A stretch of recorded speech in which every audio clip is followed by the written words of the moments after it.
Hello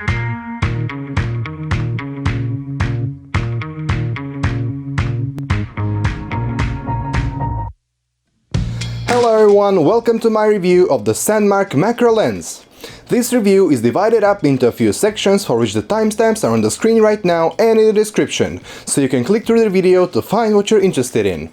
I should mention that this lens was sent to me by SANDMARC for free, but in no way am I obligated to praise the lens and not give my honest opinion. If you like this lens after this review, make sure to use the link in the description to order yours. Let's jump right in. SANDMARC sent me the macro lens as well as another case for the phone, which I'll also review. The separate case comes as the only thing in the box. As for the other box, you get the lens, its attachments, and an iPhone case. When ordering your lens, the case is the only thing that's different when choosing your iPhone model. You get a nice little pouch with the lens, you get the clamp, the lens hood, as well as a little microfiber cloth. Every accessory can nicely fit in the pouch with the lens, so it's very easy to carry everything you might need when shooting. As for the case that is included with the lens, it's a very sturdy one. It has minimal flex since it's made from hard plastic. At first it kind of bothered me because it was very hard to take it off the phone. Even though the iPhone 11 Pro has a stainless steel frame which is very resistant to bending forces, I was still afraid I was gonna bend my phone. After a few uses though, the plastic was already more bendy and it was easier to take it off. Apart from that, the only thing that kind of bothers me is that some parts of the phone are not protected. But if you don't have a problem with that or plan on using the case just when shooting with the lens, it's a non-issue. But if you don't mind a bit of a bigger camera bump, this case can really serve its purpose as an everyday protection for your phone. As I've said, SANDMARC also sent me another case separately.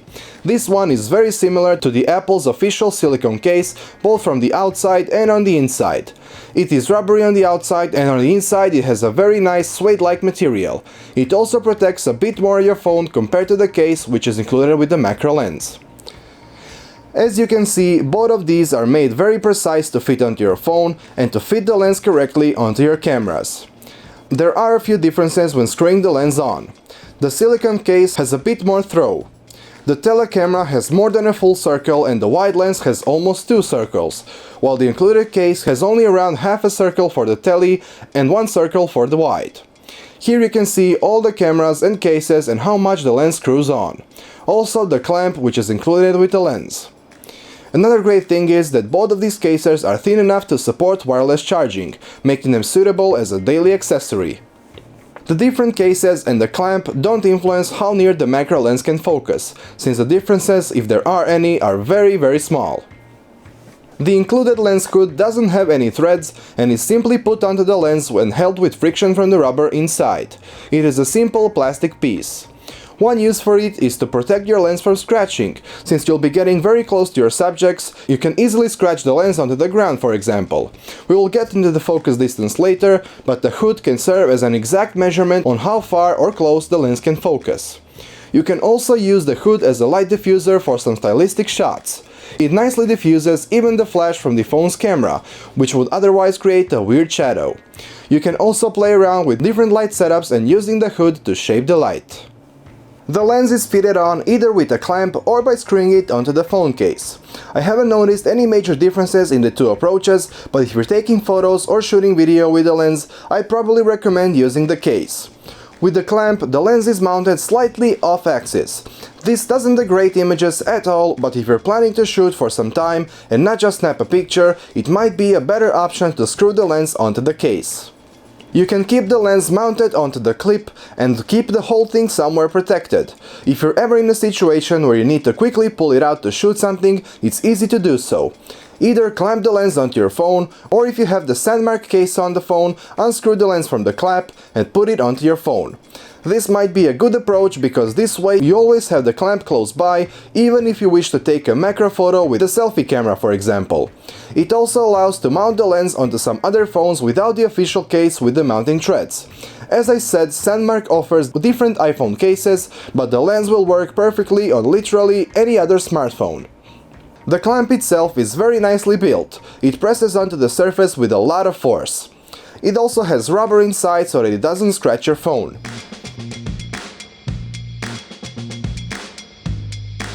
The lens itself is only 38 by 15 mm and weighs only 25.4 grams. The lens has rubber caps for front and back. The back one has a nice extension to easily pull it off, but the front one is made very tight. It being made from rubber makes it really hard to pull off the lens, since you don't have anything to grasp the lens with. The easiest way would be to mount it onto the case or the clamp and then taking off the front cover. As far as mounting the lens on different iPhone cameras goes, here is what it looks like with each camera, both in photo and video mode. The cases don't offer the thread on the ultra-wide camera. Every example here is shot without moving the phone and the subject so that you can really see all the differences, mainly in the field of view and the focus plane.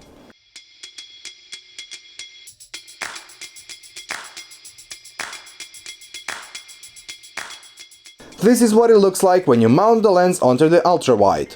The camera is so wide you can see the edges of the lens. And when taking a photo, the FOV is similar to when you take a photo with the wide camera without the SANDMARC lens.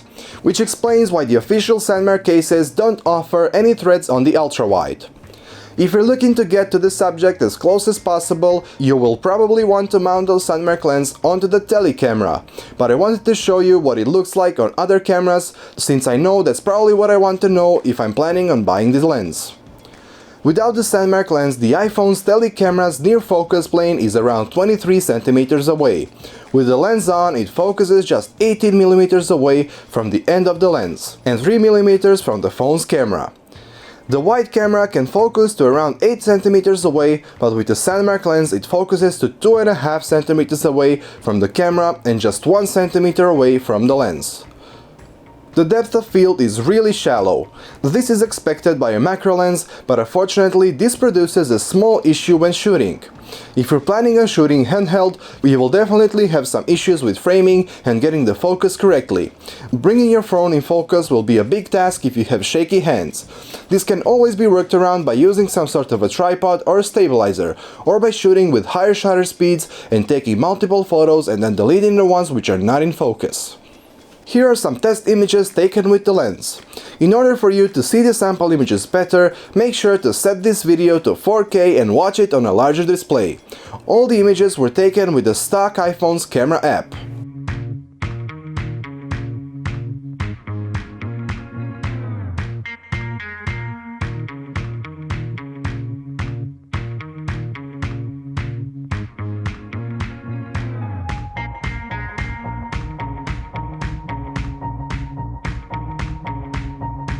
Even though photos will always be sharper and have more detail than video, here are some video examples as well.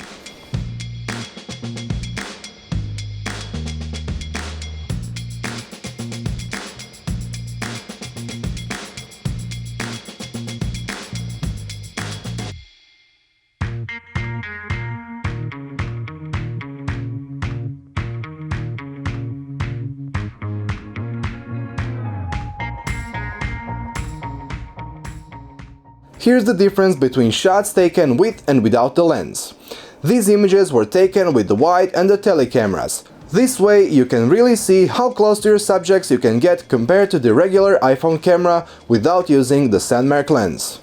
You can definitely tell that the lens is doing what it's supposed to do properly.